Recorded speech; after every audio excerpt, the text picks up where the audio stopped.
Hello everyone. Good morning, good afternoon and good evening. Aftab Mughal की जानब से अपने तमाम नाजरीन और अपने तमाम मेहमानों को आज के प्रोग्राम में खुशामदीद। आज का प्रोग्राम माइनॉरिटी कंसर्न पाकिस्तान के ज़ेर एहतमाम मुनक्कद किया जा रहा है। माइनॉरिटी कंसर्न एक डिजिटल मैगजीन है जो अक़लियती हुकूक और मजहबी आज़ादियों और जमहूरी कदरों के हवाले से खबरें शाया करता है। हमारे आज के प्रोग्राम का मौजू है the issue of force conversion and force marriages.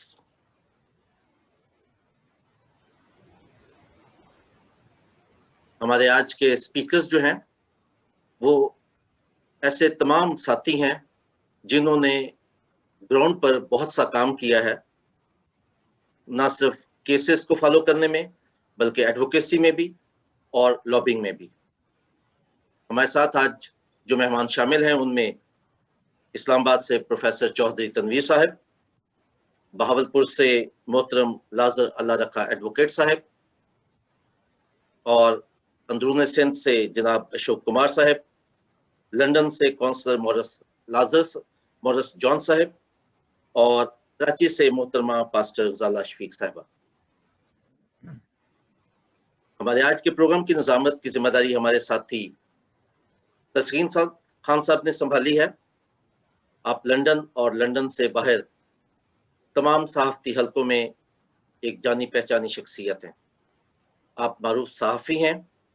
एक तवील अरसा तक आप ग्लोरी टीवी पर एक हफ्तावार प्रोग्राम की निज़ामत करते रहे। आजकल आप अपने यूट्यूब चैनल को होस्ट करते हैं जिसका नाम है वॉर टीवी। आप उसके डायरेक्टर हैं। शॉर्ट डॉक्यूमेंट्रीज बनाने में आपको महारत हासिल है।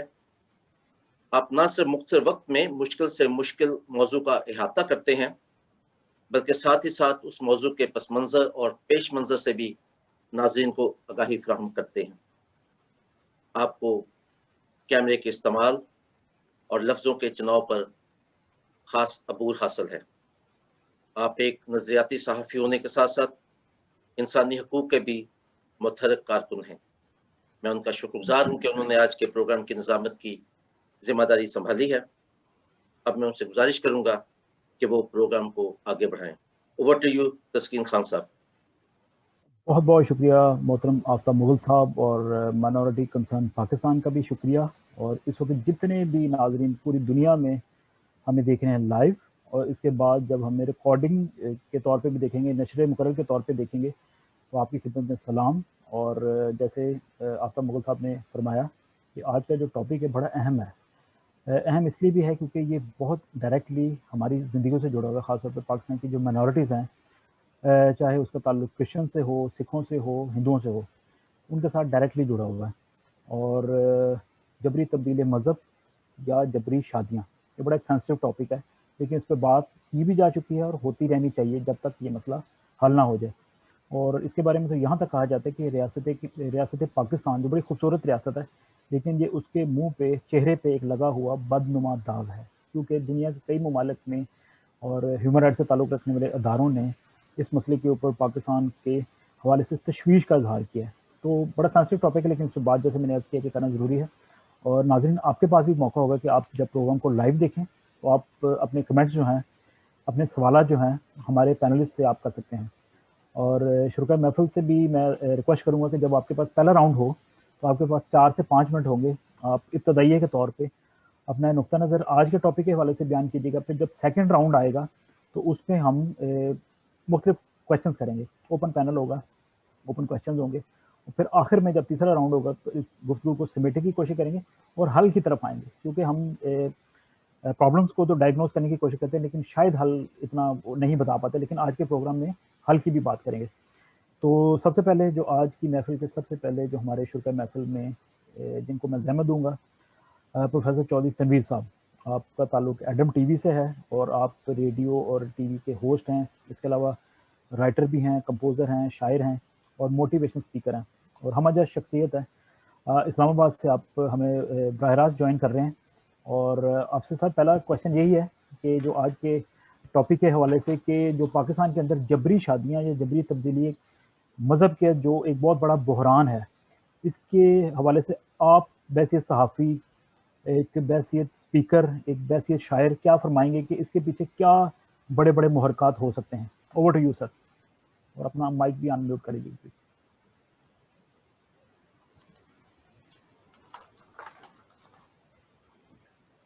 सर अनम्यूट कर लीजिए। जी sir. Good evening, good morning and good afternoon to all of you, सारे लिसनर्स को और पार्टिसिपेंट्स को, प्रोग्राम ऑर्गेनाइजर्स को। सबसे पहले तो मैं मुबारकबाद पेश करना चाहूँगा कि इतने बड़े टॉपिक को और एक प्लेटफॉर्म से शुरू किया गया, इसका इनिशिएटिव लिया गया, लोगों को आगाही भी फराहम की जाएगी इस प्रोग्राम के तहत, और साथ ही साथ इसमें जिस तरह आपने कहा कि सवालात का सिलसिला भी होगा और फिर सोल्यूशन की तरफ भी जो हमारे पास होगी हमारी राय, हमारे जितने भी स्पीकर साथी हैं वो भी। सबसे पहले तो जो है फोर्स कन्वर्जन पे बात कर ली जाए कि ये जबरी तब्दीली मजहब है क्या चीज है। फोर्स का मतलब ही मजबूर करके है। अब मजबूर कौन होता है? मजबूर सिर्फ माइनॉरिटीज ही हो रही हैं। हम उसमें हम हिंदू हैं, खा मसीही हैं, सिख हैं या दीगर हमारी शेड्यूल कास्ट है। मजबूर किन वजूहात की बिना पर होते हैं, वो वजूहात भी हम थोड़ी सी डिस्कस कर लेते हैं, और क्यों किया जाता है और क्यों हो जाते हैं, या क्यों इसके ऊपर लेबल कर लिया जाता है कि हो गए हैं। पहली चीज है कि जबरी तब्दीली मजहब है क्या चीज है, यानी किसी को मादी या माली किसी को लालच देना या अपने मफादात की खातिर, जिसमें कई जराइम छुपे होते हैं। मिसाल के तौर पर कोई किसी को पसंद करता है मगर वो उस तरह से उसे कह नहीं सकता, कर नहीं सकता, तो उसे भगा करके, अगवा करके, उसकी किडनैपिंग करके और कहीं ले जाते हैं, फिर उसको जिनसी हरासा किया जाता है, उसे फिर दबाव ज़हनी तशद्दुद किया जाता है कि आपके खानदान को ये कर दिया जाएगा, मार दिया जाएगा। और फिर वो बच्ची, यहाँ खास तौर से बच्चियों को हरासा किया जा रहा है और जबरी तब्दीली मजहब के लिए। और कम सन बच्चियां जो उम्र में, अभी जो हमारा पाकिस्तान का कानून है उसके मुताबिक अभी वो बालिग की जो शर्त है कि 18 साल, 16 से 18 साल, उसके शिक में या उसके एरिए में अभी वो फॉल नहीं कर रही होती बच्चियां, और उनको मजबूरन जो है वो कन्वर्ट किया जाता है। इसके पीछे खास एक लाबी होती है, पूरी माइंड सेट होता है कि किस तरह किया जाए। मिसाल के तौर पर अगर कोई शख्स ये गलती करता है तो उसे पूरी तरह से सपोर्ट हासिल होती है। वहां हमारी इंतजामी जितने भी इदारे हैं वो सब मजबूर हो जाते हैं। उनमें पुलिस सबसे पहले है। खा हम कितने भी मुश्किलात में से गुजर रहे हों, अक़लियतें, वो जा करके अपनी FIR नहीं पुट ऑन कर सकते, अपनी जाके दरखास्त नहीं लिखवा सकते। अगर लिखी भी जाए तो उस पर इतना दबाव होता है क्योंकि इसे सवाब समझ करके किया जा रहा होता है कि उसको जो 7 पार्टनर्स आ जाते हैं, को पार्टनर्स आ जाते हैं, वो 2-3 दिन के बाद, 1-2 दिन के बाद वो एक निकाह नामा दे देते हैं कि इन्होंने निकाह कर लिया और जनाब आली के ये इन्होंने इस्लाम को कबूल कर लिया, पसंद कर लिया। सवाल पैदा होता है कि चंद ही लम्हों में इस्लाम की पसंदीदगी कैसे हो गई। और फिर अगला लम्हा आता है कि इन्होंने इस्लाम को पसंद भी कर लिया, तो पसंद करने में क्या एक ही ऑप्शन रह गया था कि निकाह का? क्या उन्हें मौका फराहम नहीं किया जाना चाहिए था कि आप इसको जांच लें, पड़ताल कर लें, समझ लें? क्योंकि कोई भी मजहब, और ख़ास तौर से मैं इस्लाम की बात करूंगा, कि मजबूर करने का नाम नहीं है। क्योंकि हम बार बार सुनते हैं, बार बार पढ़ते हैं, पढ़ाते हैं, कहते हैं कि इस्लाम सलामती का मजहब है। जब सलामती का मजहब है तो ऐसा नहीं होता। ये मजहब से हट करके लोग होते हैं जिनका सर ये देखना पड़ेगा कि ये जो आप फरमा रहे हैं कि ये दीगर जो आपके साथी हैं वो इससे मुतफिक होंगे, लेकिन अभी आपके पास 1 मिनट है, फिर मैं आपको अगले राउंड पे इस पे बात करेंगे। Let me complete last. तो इनका चूंकि जो करने जाते हैं तब्दील किसी को या कराने जाते हैं, उनका खुद भी मजहब के ऊपर कोई ग्रिप नहीं होता, कोई उसके ऊपर मजहब के साथ वो पूरी तरह से मुतफिक, या उन्हें मजहब लर्न नहीं होते, वो ट्रेन नहीं होते, मजहब में प्रैक्टिस के लिए नहीं होते। ये वो लोग काम करते हैं सिर्फ इसमें जो है अक़लियतों के ऊपर दबाव डालने के लिए ऐसा किया जाता है एक खास स्ट्रेटेजी के तहत। ठीक है सर, बहुत बहुत शुक्रिया। नाज़र अल्लाह रखा साहब की जानब बढ़ते हैं। बहालपुर से हमें ज्वाइन किया है। आपके बारे में फरमाता चलूँ कि आप सीनियर वकील हैं, इंतहाई काबिल इज़्ज़त और इंसानी हकूक़ के बहुत से केसेस आपने लड़े, जिसमें काबिल ज़िक्र तौर पे ब्लास्फेमी केसेस भी शामिल हैं और खातिर खा आपको कामयाबी भी मिली। Sir thank you for joining. आपसे बल्कि कानूनी लिहाज से भी थोड़ा सा पूछेंगे कि ये जो इतना सेंसिटिव टॉपिक है, जबरी तब्दीली मज़हब और जबरी शादियाँ और बर्बरियत जो है, बल्कि मैं इसको कहूँगा, तो ये रियासत पाकिस्तान के ऊपर बहुत बड़ा सवालिया निशान है। इसका कोई हल नज़र नहीं आ रहा। क्या कोई कानून के अंदर, पाकिस्तान के लॉ के अंदर कोई आईन पाकिस्तान के अंदर कोई ऐसी चीज़ मौजूद है, कानून मौजूद है कि इसके मुहरकात जो हैं उसकी नफ़ी की जा सके, इस पे काबू पाया जा सके? ये अफरीत है, बहुत बड़ा अफरीत है, इस पे काबू पाया जा सके। क्या फरमाएंगे sir?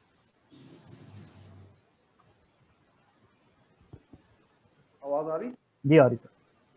Thank you very much भाई और आफ्ताब भाई, आपका ये जो मेरे फादर दोस्त इसके कुछ पोर्शन जो है ना, उनके ऊपर मैं बात ये करना चाहता हूँ कि ये देखें जो फोर्स है ना, एक ख़ास कर जो मसीही बच्चियाँ और इंटीरियर सिंध में और जो हमारे मज़ाफ़ाती इलाके हैं, जो सही इलाके हैं, वहाँ जो एक वडेरा शाही है और लोगों का माइंड सेट ये है कि जो मिनॉरिटी से ताल्लुक़ रखती है वो खूबसूरत लड़की है, और फिर उसके ऊपर उसका दूसरा जो जिसको इम्पैक्ट कहते हैं कि वो मिनॉरिटी से ताल्लुक़ रखती है, तो फिर वो माले गनीमत है, वो स्वीट डिश है। तो फिर जिसके हाथ लगेगी वो उसको ले जाएगा और ले जा के ये हमारे जो अदालती अदारे हैं, हमारे जो गवर्नमेंट फंक्शनरीज हैं, ये उनकी शील्ड बन जाते हैं इन किडनैपर्स की। अब वो ज़रूरी नहीं कि ये जो फोर्स इस्तेमाल हो रही है ये फिजिकली फोर्स हो। अब जबर की अगर हम तारीफ करें तो किसी को इंटाइस करके, किसी बच्चे को लालच दे के, किसी के साथ प्रॉमिस करके शादी का, और किसी को बरगला के, किसी के साथ धोखाधड़ी के साथ जाके सेक्सुअल जो है वो रिलेशन कायम करना, वो बच्चा ये समझ रहा हो क्योंकि उसका बॉडी माइंड एंड सोल की अलाइनमेंट नहीं होती।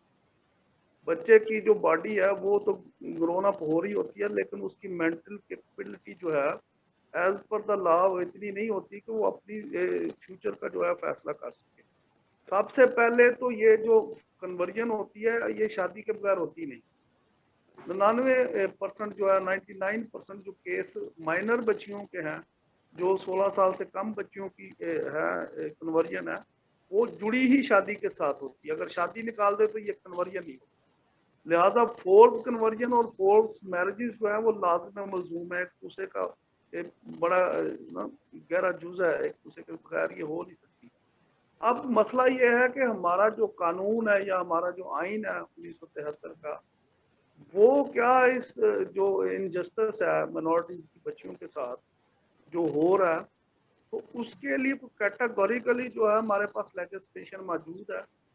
तो इसके ऊपर जवाब ये है कि आईनी तौर पर तो ये कहा गया कि किसी शख्स को जो है वो जो मजहब तब्दील करने के लिए मजबूर नहीं किया जाएगा, वो इंडिपेंडेंट शहरी होगा।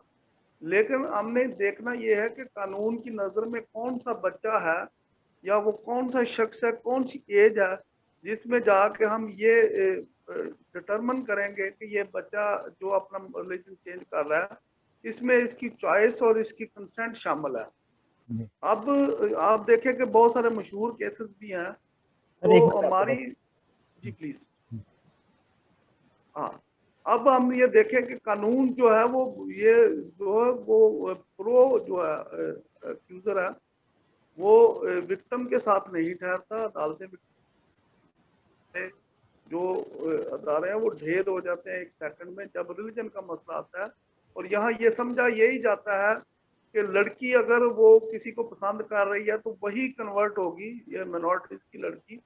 लड़का जो उसको प्यार का झांसा दे रहा है या जिसके वो उसको फॉल्स जो है उसके साथ झूठे वादे कर रहा है, वो अपना मजहब चेंज नहीं कर सकता, क्योंकि यहाँ इस स्टेट में यही समझा जाता है कि जो मिनॉरिटीज से रिलेटेड है वही अपना मजहब चेंज करें। बिल्कुल ठीक है सर, बिल्कुल ठीक है, थैंक यू सो मच। आपकी तरफ दोबारा आते हैं। इस वक्त हमें आई बिलीव के शिकारपुर से हमारे बहुत ही मोहतरम दोस्त हैं, सहाफ़ी हैं, सोशल एक्टिविस्ट हैं, मोहतरम अशोक कुमार साहब ने ज्वाइन किया है।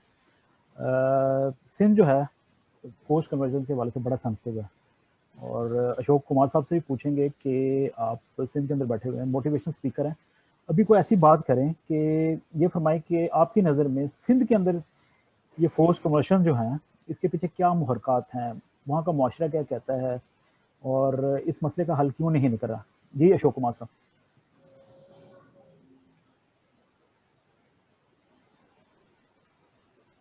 जी अशोक कुमार साहब, आवाज़ आ रही है आपको?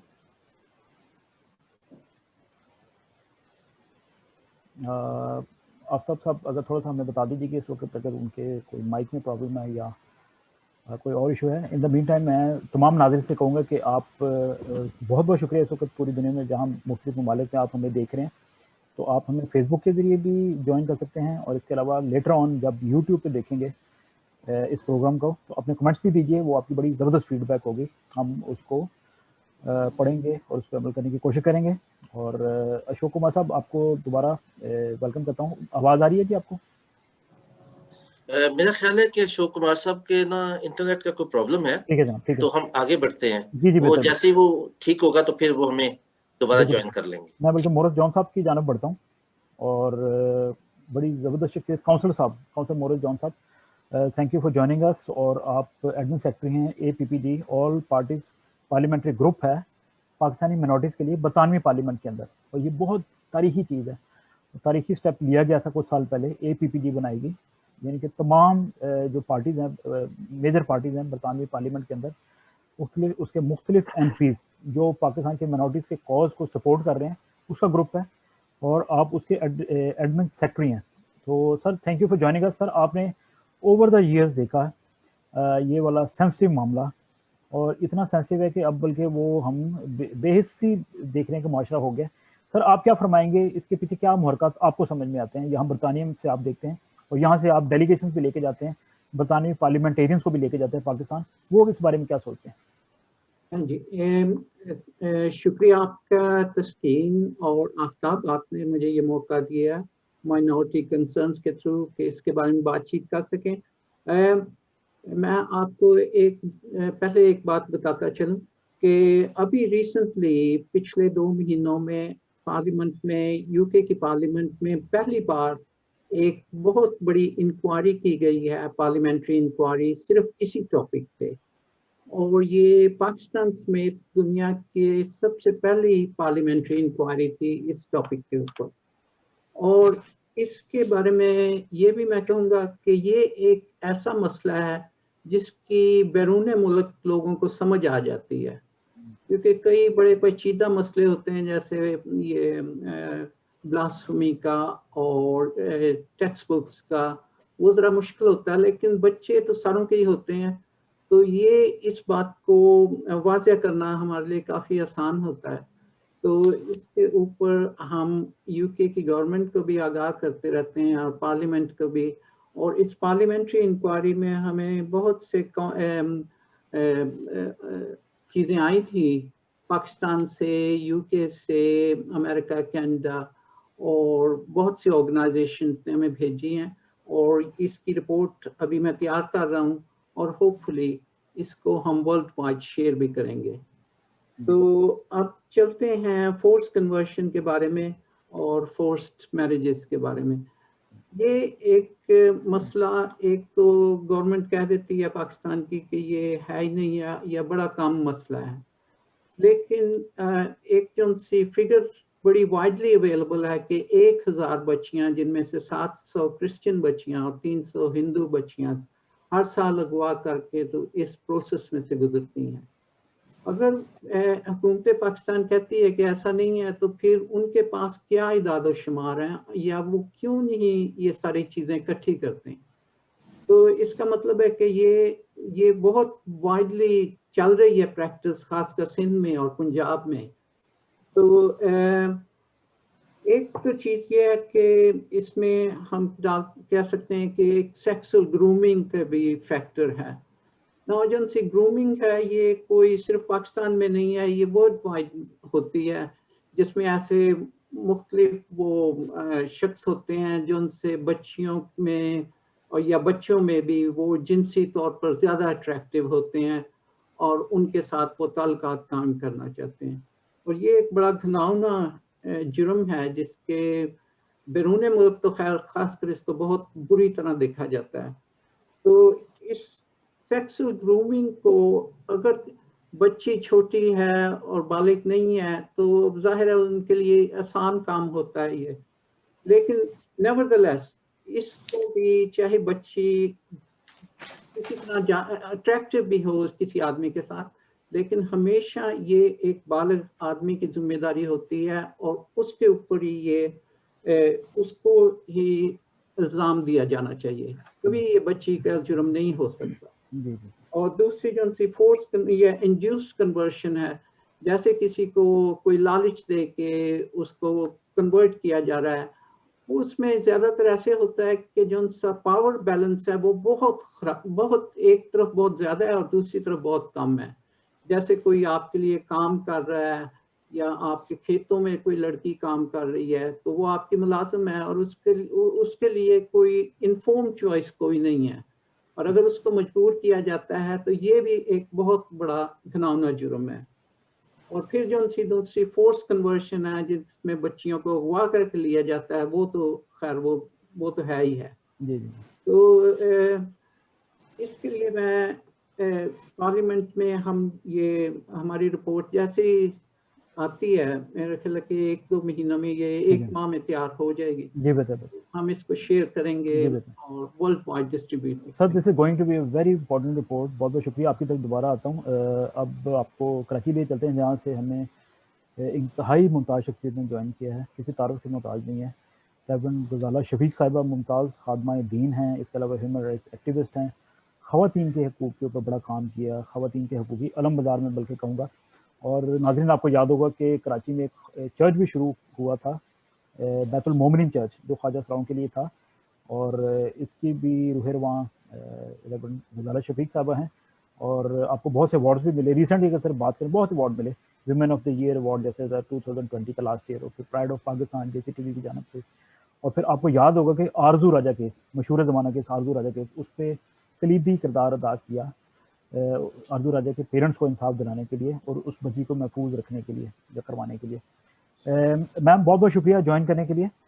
आपने करीब से देखा है इस क्राइसिस को आरजू राजा की सूरत में, और ये प्राइम एग्जांपल है कि किस तरह एक छोटी बच्ची, उसको अगवा किया जाना, उसका मज़हब तब्दील किया जाना, और फिर पूरी जो दुनिया के अंदर आहो बका भी देखी इस पर। पूरा पाकिस्तान की जो क्रिश्चियन कम्युनिटी थी और माइनॉरिटीज थी वो मुतहद भी होगी, इवन मुस्लिम कम्युनिटी की जानब से भी पूरी सपोर्ट मिली। आपकी नज़र में बैसियत खातून भी फरमाइए कि क्या कहेंगे कि ये जो फोर्स कन्वर्जन होती है, कोई मोटी मोटी बात, क्या मुहरकत हो सकते हैं, इसके पीछे क्या बड़ी बड़ी वजूहात है, ये क्यों होती रहती है बार बार पाकिस्तान में, लोग क्यों पीछे पड़ जाते हैं मज़हब तब्दील करने के और ज़बरदस्ती शादियाँ करवाने के? Thank you very much minority concern Pakistan के तमाम साथियों को। कि पोस्ट कन्वर्शन, पोस्ट मैरिज, बहुत सारी बातें होती जा रही हैं, लेकिन वही जो आज आपने सॉलिड क्वेश्चन किया तस्कीन साहब ने कि वजूहात क्या हैं। हम हमेशा दूसरे को तो कोसते हैं और गुस्सा भी आता है, जाहिर है ये सिर्फ एक बच्ची ही नहीं जाती आरजू राजा केस में, क्योंकि वो सबकी नजरों में, वरना केस को और भी नेहा का जो डॉन में रिपोर्ट हो रहा है मुसलसल, और 3-4 बच्चियां उसके बाद बल्कि वापस भी ली हैं और आरजू भी जल्द वापस मिलेगी।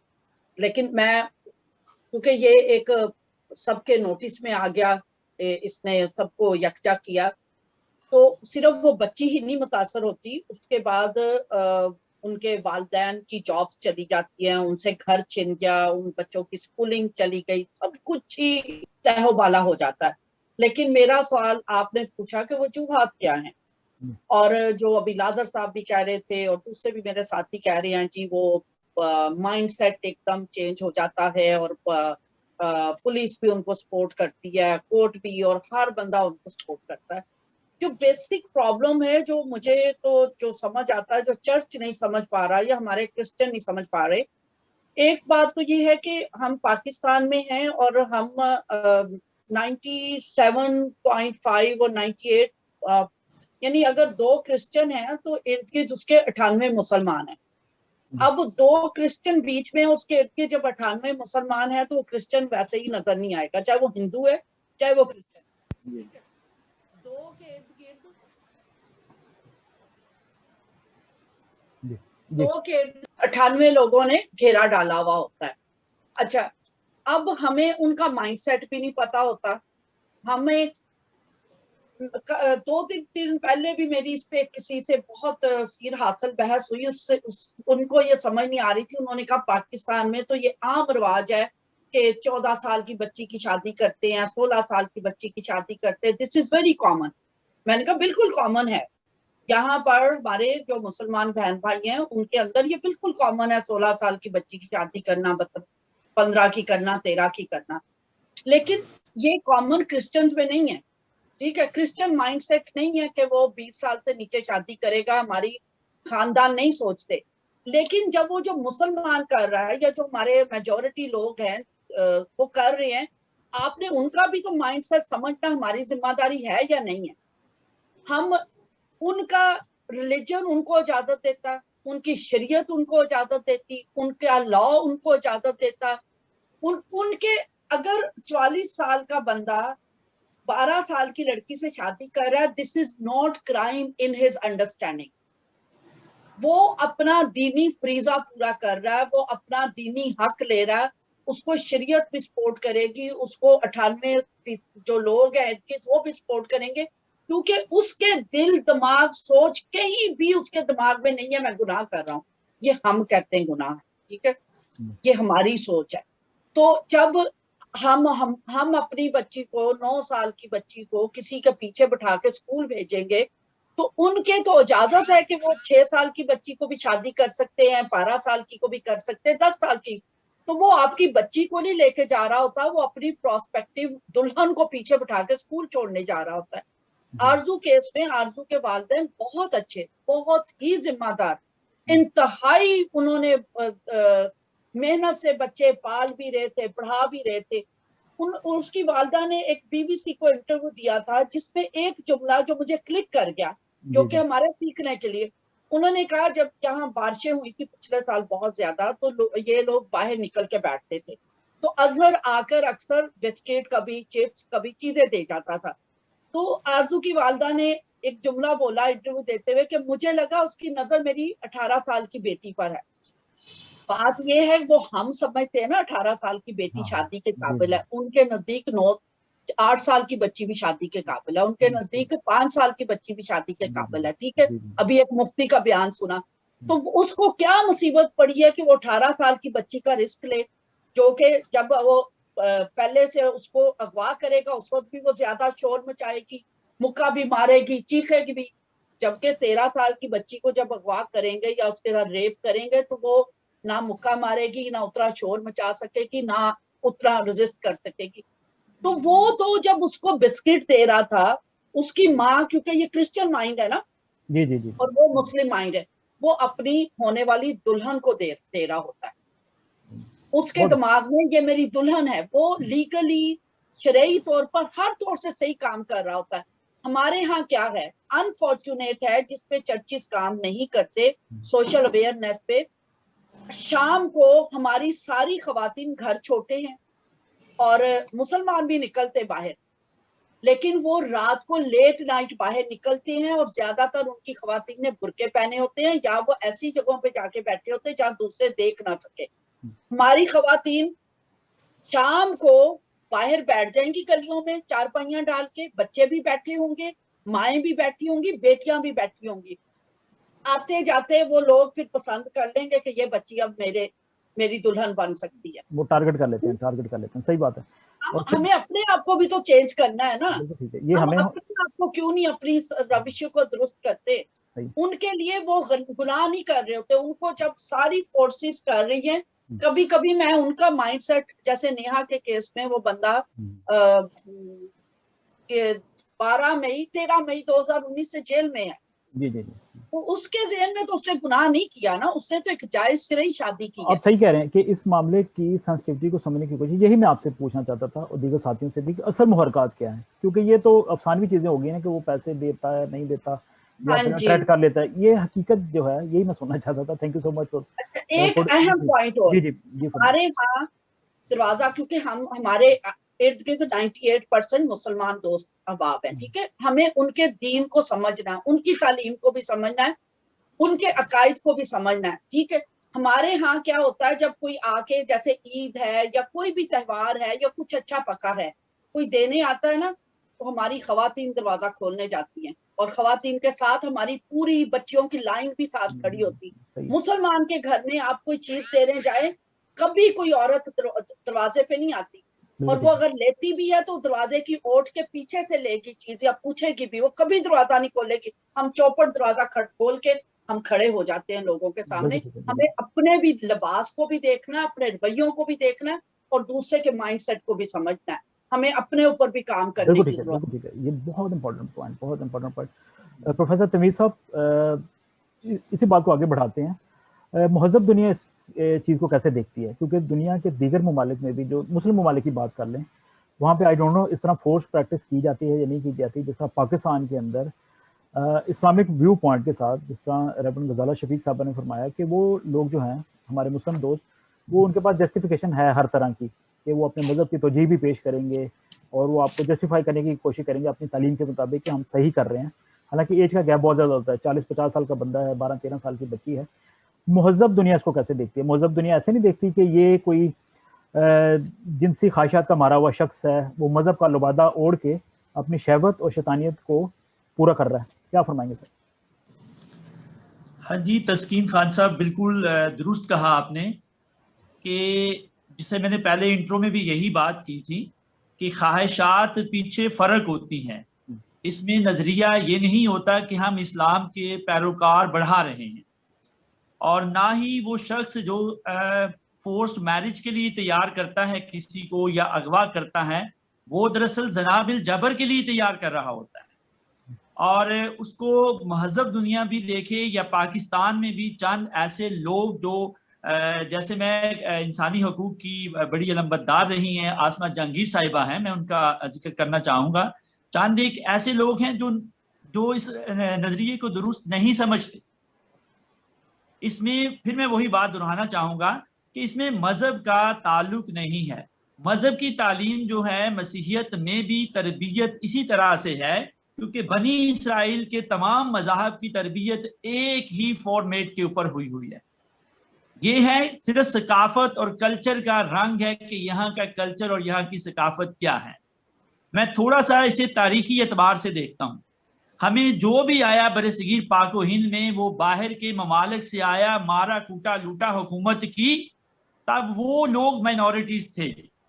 सारे के सारे जितने भी लोग थे वो माइनॉरिटी थे।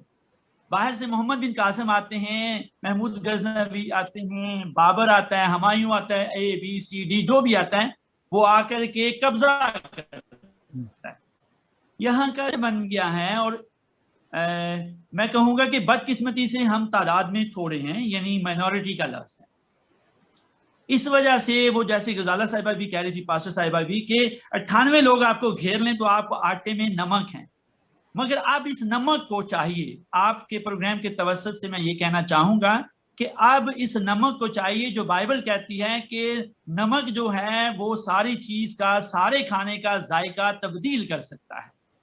तो अपने जो नमक है अपने अंदर का, अपने अंदर की जो मसीहियत है उसको सामने लाइए, जिस तरह मसीहियत की टीचिंग है। अब ये यहाँ पर जो फोर्स कन्वर्जन है, मैं इसको यूं देखता हूँ कि ये मज़ाहब के बीच में एक मुकाबल चल पड़ा है। लेकिन सर एक चीज़ ऐड कर दीजिए कथा कलामी, एक चीज़ ऐड कर दीजिए कि जैसे रेवरेंड गजाला ने फरमाया कि जैसे 92 वर्सेस 2, ये 98 वर्सेस 2 का जो एक तवाज़न है, लेकिन क्या आपको लगता है कि सिर्फ जो 2% माइनॉरिटीज़ हैं या 3% माइनॉरिटीज़ हैं वो सिर्फ अपने तौर तरीके की वजह से शिकार होते हैं? उनको उन पर जुल्म भी तो हो सकता है ना, कि जैसे किसी की बच्ची को जबरदस्ती को उठा के ले गया सिंध से, चलिए ये मसीहों का तो कल्चर डिफरेंट है, सिंध के अंदर तो हिंदुओं को उठा ले जाता है, तो ये तो ताकतवर वडेरे लोग भी करते हैं अपनी घनौनी ख्वाहिशात को पूरा करने के लिए। जुल्म कितना इसमें एड अप है, यानी कि सारे इस घिनौने काम के अंदर जुल्म भी तो है ना सर? जी खान साहब, मैं वही कह रहा हूँ कि जो जंगो जदल, मैंने पहले रेफरेंस भी किया, शायद वो बात पूरी तरह से कन्वे नहीं हो पाई, कि जंगो जदल और मार पिटाई और जबरदस्ती और जोर और धौंस और ये जो वडेराइज्म माइंड सेट है, वडेराइज्म, इसमें रिलीजन का सहारा लिया जाता है, क्योंकि रिलीजन सपोर्ट करता है, एक शेल्टर दे देता है, शील्ड दे देता है कि आप इसके साए के नीचे आ जाओ। फिर बाकी लोग जो हैं वो फिर उसको सपोर्ट चाहते हुए या ना चाहते हुए कर रहे होते हैं, क्योंकि वो खामोशी भी उनकी सपोर्ट ही होती है और अलानिया भी सपोर्ट ही होती है। जबकि कानून पाकिस्तान का कहता है और तहजीब याफ्ता मुआशरा भी कहता है कि ये सरासर ज्यादती है, जुल्म है, और ये कौमों की तबाही की तरफ कौमों को ले जाता है। सही है। अब तो चलो हम पिस रहे हैं, मैं एक बात कर रहा हूं, मिनॉरिटी पिस रही है। जब ये बहुत ज्यादा जोर पकड़ गया, रवाज पकड़ गया, तो ये रवाज फिर उन तमाम कमजोर तबकों के जो अक्सरियत वाले हैं वो भी फंसेंगे, क्योंकि जब ये फैशन चल जाता है तो ये ट्रेंड फिर रुकता नहीं है।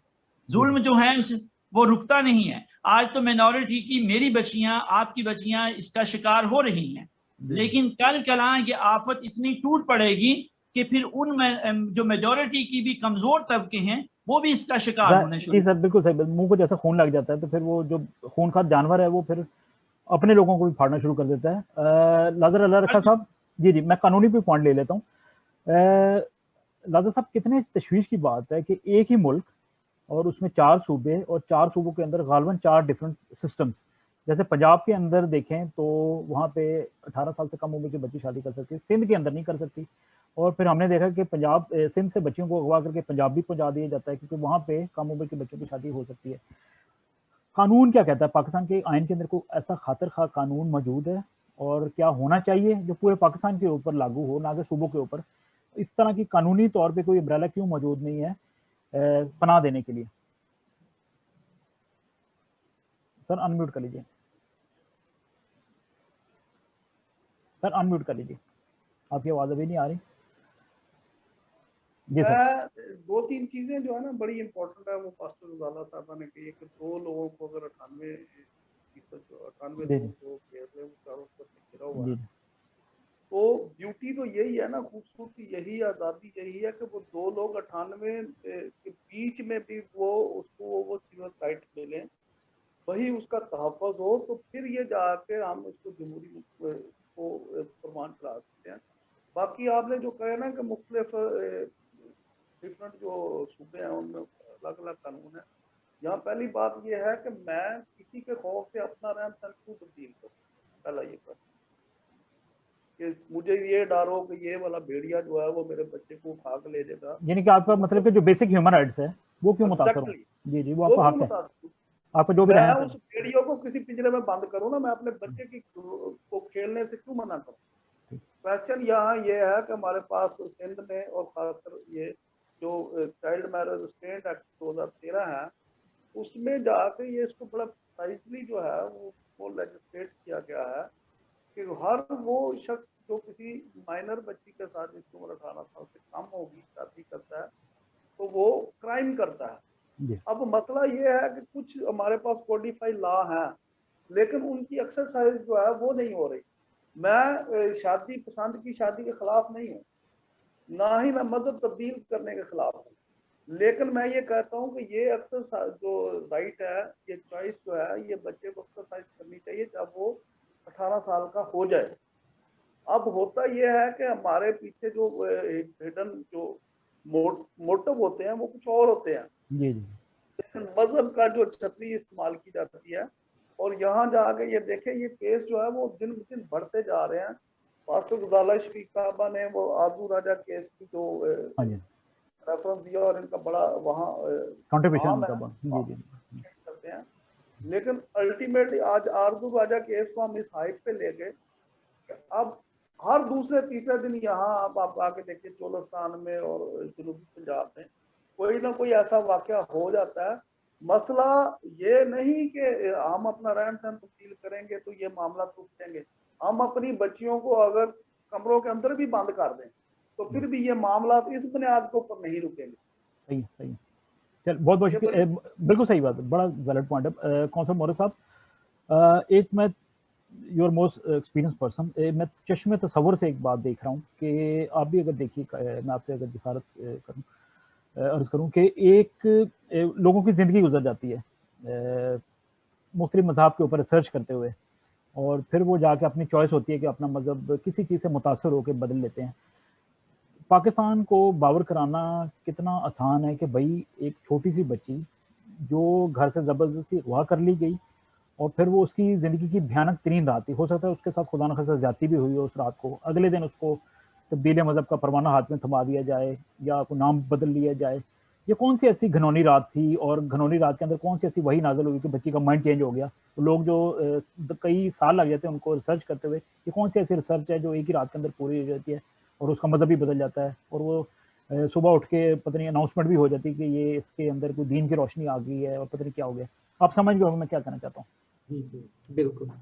हाँ जी, ये एक बड़ी अजीब और गरीब और मज़हक़-ख़ेज़ बात है जो उनसे कई दफ़ा लोग हम इसकी तरफदारी में करते हैं कि जी बच्ची ने इस्लाम कबूल कर लिया क्योंकि बड़ी मुतासर हो गई।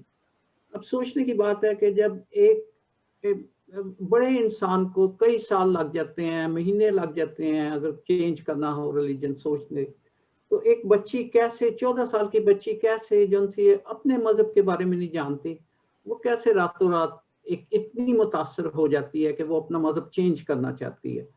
मेरा तो ख्याल है कि उनको खुद भी इसमें बिलीव नहीं करते, लेकिन उनको ये कहना पड़ता है अपने आप को तहफ़्फ़ुज़ देने के लिए। तो ये इसको कोई दुनिया में और कोई इसको सीरियसली नहीं ले सकता।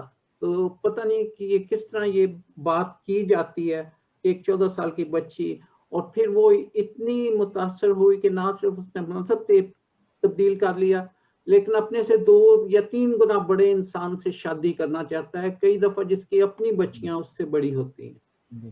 तो ये हमने ये भी दी है रिकमेंडेशन कि बिलफर्ज अगर कोई छोटी बच्ची का तो तसव्वुर ही ना करें, लेकिन अगर कोई बालिग आदमी या औरत मज़हब तब्दील करना चाहता है तो उसको 3 माह का अरसा दिया जाए ताकि वो इसके बारे में सोचे, रिसर्च करे कि कैसे उसको अपने नए मज़हब के बारे में सोचे। तो ये एक 14 साल की बच्ची तो कर ही नहीं सकती, ये तो अनबिलीवेबल है। सही सही। रेवरेंड गजाला शफीक साहबा, आपकी दाद में दोबारा आता हूँ। पाकिस्तान के अंदर सिर्फ बच्चियां ही क्यों उनका मज़हब तब्दील होता है, या उनके अंदर ये क्यों रूह आती है कि वो रातों रात मज़हब बदल जाता है? लड़के क्यों नहीं मुतासर होते? मैं ज़ाती तौर पे नहीं कहता कि मुतासर होना चाहिए लड़की या लड़के को, लेकिन ये वही जो है लड़कों पे क्यों नहीं नाजिल होती, सिर्फ लड़कियों पे क्यों होती है? और सेकेंडली ये फरमा दीजिए कि पाकिस्तान के अंदर औरत माज जो है वो हमने देखा कि ख़वातीन अपने हकूक़ के लिए बाहर निकली, लोगों ने उनका मजाक उड़ाया। ये किस तरह का माइंड सेट है जो औरत को वैसे ही हकूक़ नहीं देना चाहता? थैंक यू तस्कीन। अहम क्वेश्चन आप कर रहे हैं कि लड़कियां ही क्या मज़हब तब्दील हो रहा है या लड़कों का भी। इक्का दुक्का केसेस हैं जहां लड़कों का भी तब्दील हुआ है। कोयटा में एक पास्टर का बेटा जो कि मैट्रिक क्लास का स्टूडेंट था, बड़ा वावेला भी किया उन्होंने, केस भी चलाया और बड़े थ्रेट्स भी फेस किए, और अब बड़ी मुश्किल से अगर उसको मिलने की इजाज़त मिली है वालिदैन को, तो वो गन बरदार लोग आते हैं उसके साथ और वो वॉच में बैठे रहते हैं, तो 10-15 मिनट अपने वालिदैन को मिल सकता है। ये कोयटा का वाकया है। सारे वो लड़का जो है वो मुसलमान हो गया है, वो बकौल उनके हो गया ना, अगर हो गया तो उसको आजादी से आने देना। जी जी जी सही। आपको गन बरदार लोगों के साथ से वालिदैन से मिलने के लिए क्यों लाना पड़ता? लेकिन इसमें ये डिफरेंस हो सकता है कि ये जो क्रिश्चियन लड़का मुसलमान हो गया, ये तो मोहब्बत का मारा होगा, लेकिन इसमें वो दरिंदगी नहीं होगी कि वो छोटी नहीं है, वो कुछ भी नहीं है, उससे शादी नहीं की। ठीक है, उससे शादी नहीं की, ओके, उसको फोर्सफुली कन्वर्ट किया गया। मैं जो बताना चाह रही हूँ, देयर आर केसेस जहाँ कुछ लड़के भी हो रहे हैं, अंडर एज भी हो रहे हैं। इसीलिए हम ये कह रहे हैं कि ये जो कन्वर्शन का जो कानून है ये बनाया जाए कि कन्वर्शन 18 साल से ऊपर करे, ठीक है, लेकिन 18 साल से नीचे इसको जुर्म करार देना चाहिए। क्योंकि और दूसरा ये होता है कि ये कन्वर्शन कैसी है कि कन्वर्ट होके जो पहला झूठ बच्ची बोलती है कलमा पढ़ के कि मैं 18 साल की हूँ या 19 साल की हूँ। सही। नेहा तो मैं उसको देख रही हूँ ना, वो अब भी 15 साल की हुई है और अब भी 3 फरवरी को उसकी माँ ने दोबारा उसके ऊपर केस कर दिया। उसकी माँ उसका साथ नहीं दे रही, दोबारा उसका केस कर दिया कि मेरी बेटी 19 साल की है और वो मुसलमान और सन से शादी की। अच्छा, दूसरी चीज जो मैं समझाना चाह रही हूँ, जो फोर्स कन्वर्शन के ऊपर हमें जोर देने की जरूरत है कि इसको क्रिमिनलाइज किया जाए, क्यों, और इसको ये शादी से ये पाबंदी लगा दी जाए कि जो भी कन्वर्ट हो वो शादी कम से कम 3 साल तक ना करे, ताकि ये जो ट्रेंड है ना, छोटी बच्ची उठाई और फिर उसको मजहब का नाम देकर तो उसकी शादी रचा दी जाती है। ये सिर्फ जिनसी अपनी शहवत प्रस्ती को करने के लिए है।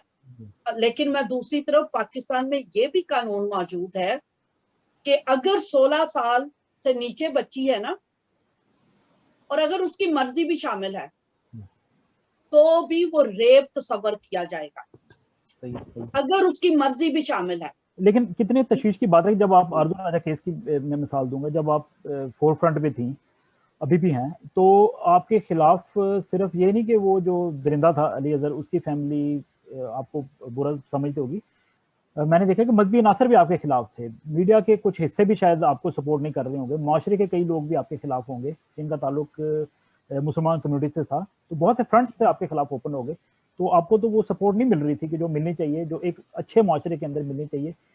ये घिनौने काम की जितनी नफ़ी की जाए की नहीं चाहिए। बहुत से ऐसे अनासर हैं, वकला में भी हैं और मजहबी शख्सियात भी हैं, वो तो आपके अगेंस्ट थे।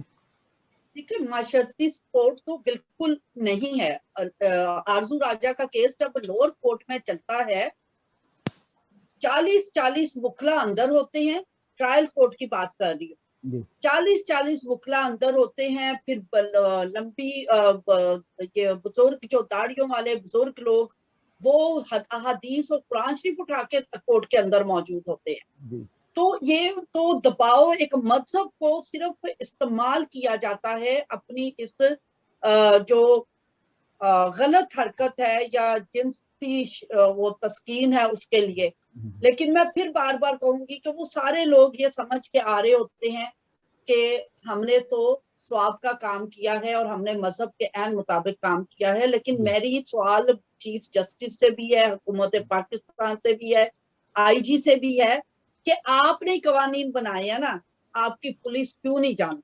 आपकी पुलिस को जब एक बाप आके अपनी 13 साल की बेटी का बर्थ सर्टिफिकेट दे देता है, ठीक है, कि मेरी बच्ची 13 साल की ये गायब हो गई, मेरी बच्ची 14 साल की ये गायब हो गई है, और उसके बाद अदर साइड आती है और वो कबूल इस्लाम का सर्टिफिकेट और निकाहनामा पकड़ाती है, पुलिस उसका वो पोस्टमैन बन के वालिदैन को वो कागजात पहुंच जाती है, इंस्टेड के वो जो आया कागजात लेके वही उसको बिठा ले।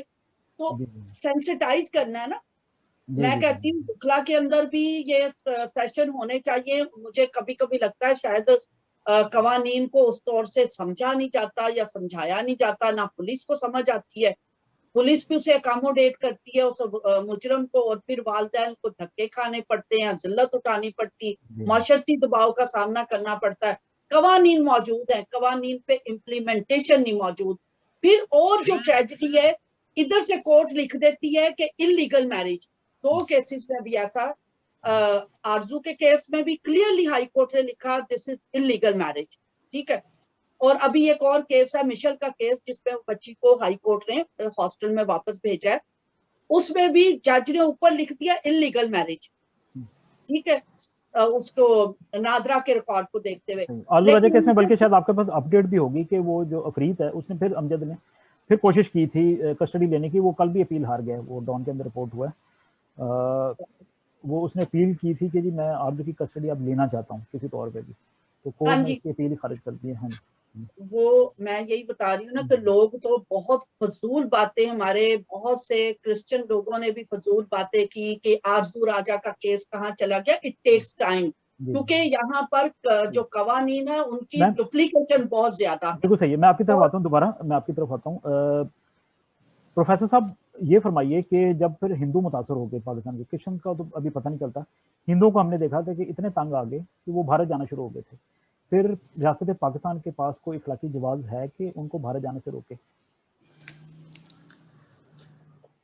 हमारी हुकूमत जो कुछ भी करती है वो एक सियासी मंजरनामे की सूरत हाल को देख करके करती है और सिचुएशनल होती है, लॉन्ग टर्म प्लानिंग के ऊपर काम नहीं होता। लॉन्ग टर्म में ये बात आती है कि हिंदू बरादरी के लोग माइग्रेट कर गए और फिर उसके चंद महीनों बाद चंद एक हिंदू वहां से वापस आ गए, तो उस खबर को बहुत उछाला गया। हमारे यहाँ न्यूज कास्टर्स ने, मेरे समेत कई न्यूज कास्टर्स ने इस खबर को कास्ट किया, पढ़ा कि जी हिंदू वापस खुशी से वापस आ रहे हैं, वहां उन्हें कबूलियत नहीं मिली। सवाल ये है कि हमारे इदारे मजबूत नहीं हैं, लेकिन उस चीज का जिक्र नहीं किया कि वो भारत गए क्यों थे। हाँ जी, इस तरफ नहीं गए, इसलिए कहा कि वहां की सरकार ने उन्हें कबूल नहीं किया, वहां हालात अच्छे नहीं थे, ये था वो था। एक फर्क प्रोपोगंडा जो हम करते हैं और उस प्रोपोगंडा को जो मैंने कहा ना कि सिचुएशनल हल देखते हैं, लॉन्ग टर्म पे नहीं कि ये गए क्यों थे, ये वजह नहीं बताई गई। फिर एक और इसी लिंक को लेकर के इस्लामाबाद के अंदर एक मंदिर बनने जा रहा था, H9 वहां पे है, हमारे एक इलाका है वहां पे H9 इस्लामाबाद मरकज के अंदर बनने जा रहा था, उसे चंद गज के फासले पे PTV होम है। तो वहां मंदिर की वो बनने नहीं दी, बुनियादें भी गिरा दी थी। उसकी वजह थी कि अगर वो वापस आए हैं तो उन्हें अब आजादी तो दी जाए। सवाल ये है कि वो आए हैं, जी सर, वो टैक्स भी देते हैं, जी जी जी, फिर उन्हें तहफ़्फ़ुज़ भी दिया जाता, उन्हें कहा जाता, और फिर वहां पर परवेज इलाही साहब उठते हैं और एक अलग से बयान दे देते कि ऐसे कैसे हो सकता है कि इन्हें मंदिर बनाने की हम इजाजत दे दें। तो फिर इसका मतलब है कि वो किसी और वजह से आए हैं कि उनके अजीजो अकारब, बहन भाई, रिश्तेदार, मुआश या उनका रिज्क रोटी उनको वापस ले आया। कई बातें हो सकती हैं, जरूरी नहीं। लेकिन हक उनको नहीं मिला, हक उनको नहीं मिला। सही बात है, सही जी सर, हक उनको फिर भी नहीं मिला, वापस भी आ गए, लेकिन हक उन्हें नहीं मिला, रियासत ने गले से नहीं लगाया। ठीक है जी सर, गले से नहीं लगाया, बल्कि वही ठुड्डा मारा जो एज इट इज मारा जा रहा है। बिल्कुल ठीक है सर, आपका पॉइंट आ गया। लादर अल्लाह रखा साहब, आप ये फरमाएं कि पाकिस्तान की पार्लियामेंट के अंदर एक बिल पेश हुआ था। मैं एक छोटी सी मिसाल देता हूँ। PTI की इस वक्त गवर्नमेंट है, इमरान खान साहब कहते हैं कि अकलीतें जो हैं वो VIP मैंने उनको बनाना है, ये उन्होंने दावा किया था 2018 से पहले, इलेक्शन से पहले। लेकिन बाद में हमने देखा कि उन्हीं की हुकूमत के अंदर ये बिल पास ही नहीं हुआ। ये कम से बच्चियों की शादी वाला, वहाँ पे एक हद मुकर्रर की गई थी। डॉक्टर रमेश कुमार ने बिल पेश किया था, उन्होंने कहा था कि एक हद मुकर्रर कर दी जाए कि 18 साल से कम उम्र बच्चियों की शादी ना हो, ये पूरे पाकिस्तान के अंदर कानून होगा। लेकिन पाकिस्तान के कानूनदानों ने ये कानून ही नहीं बनने दिया। इन अदर वर्ड्स उन्होंने कहा कि हमारे मजहब के अंदर जस्टिफिकेशन है कि कम उम्र की बच्चियां, जैसे रेवरेंड गजाला शफीक साहब ने फरमाया कि हो सकती है शादी, तो इन अदर वर्ड्स उन्होंने रिजेक्ट कर दिया और खुली छुट्टी दे दी कि आप छोटी उम्र के बच्चों से शादी कर सकते हैं। क्या मुहज़्ज़म माशरे में ऐसे कानून कुछ तसव्वुर भी कर सकते हैं, ऐसा हो सकता है? सर अनम्यूट कर लीजिए, सर अनम्यूट कर लें।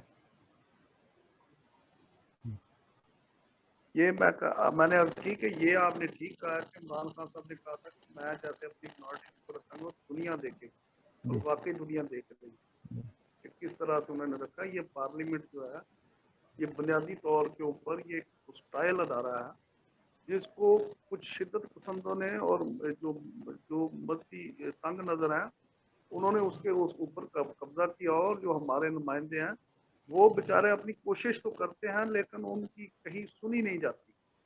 तो ये इससे मैं जो लिंक मैं आपको ये अर्ज करूं कि एक बड़ी इंपॉर्टेंट बात यह है कि जितनी भी मिनॉरिटीज़ की बच्चियां 12-13 साल की हिंदू या क्रिश्चियन बच्चियां जो है वो उनकी शादी होती है और वो कन्वर्ट होती हैं, तो कभी आप उनका निकाहनामा मैरिज सर्टिफिकेट उठा के देखें तो उसके ऊपर हकल महर जो है वो 3000 या 5000 लिखा होता है।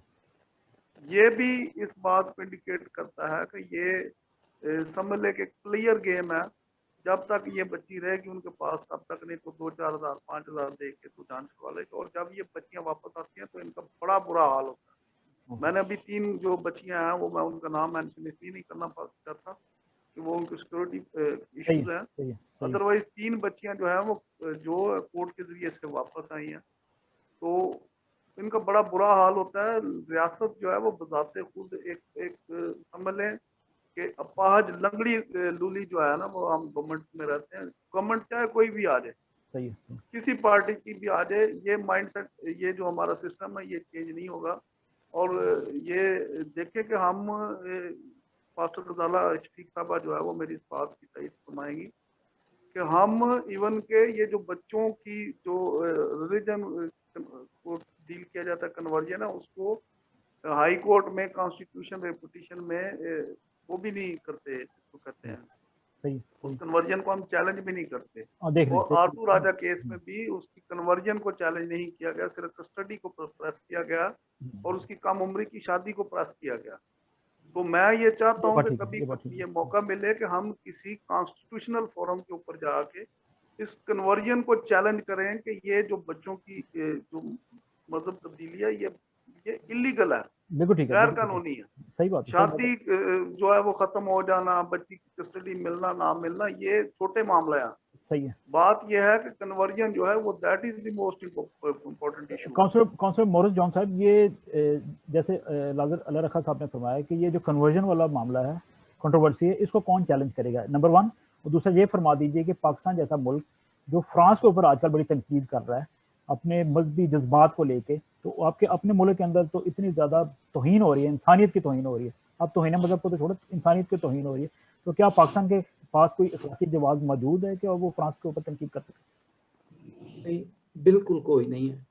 और ये जो उनसे बैनुल अक़वामी माहिदों पर पाकिस्तान ने साइन किए हुए हैं, जिनमें लिखा गया है कि 18 साल से कम उम्र एक बच्चा है या बच्ची है जिसका आपने लुक आफ्टर करनी है, ये स्टेट की जिम्मेदारी है, और पाकिस्तान की स्टेट ने साइन किए हुए, ये उनकी खुला खिलाफ वर्जी की जा रही है और इसके बारे में कोई पूछगिछ नहीं हो रही। तो जो सा आपने कहा कि चैलेंज करना इसको, ये तो मेरा ख्याल है कि जो सी पाकिस्तान में तंजीमें हैं वही कुछ कर सकती हैं इसके बारे में। तो बैनुल अक़वामी तौर पर तो ये इसको चैलेंज करना मुश्किल है। सर, इंसानी हकूक़ के साथ इसको नफी नहीं किया जा सकता। माजी में हमने देखा था कि जो यूरोपियन यूनियन थी उसने कहा था कि पाकिस्तान के अंदर अगर इंसानी हकूक़ के मामला बेहतर ना हुए तो हम आपको अपनी मंडियों में नहीं आने देंगे, या जो आपको इमदाद देते हैं उसको मशरूत कर देंगे इंसानी हकूक़ की सिचुएशन के साथ। वो प्रेशर कहाँ गया सर? जी, यही हम कोशिश कर रहे हैं कि जो ये जो फॉरेन ऑफिस यूके के है, ये जो सी एड देते हैं उनको, उसके साथ इसको मशरूत किया जाए, और अगर ये हो जाता है तो ये बहुत बड़ी कामयाबी होगी। लेकिन अगर पाकिस्तान में इसको चैलेंज किया जाए तो वो जाहिर है कि सुप्रीम कोर्ट में या किसी इदारे में, तो पाकिस्तान की जो सी ह्यूमन राइट्स ऑर्गेनाइजेशन है वो ही ऐसा कर सकती है। रेवरेंड गजाला शफीक, मैं आपकी तरफ आता हूँ, फिर इसके बाद फिर हल की तरफ जाएंगे, प्रोग्राम के आखिर की तरफ।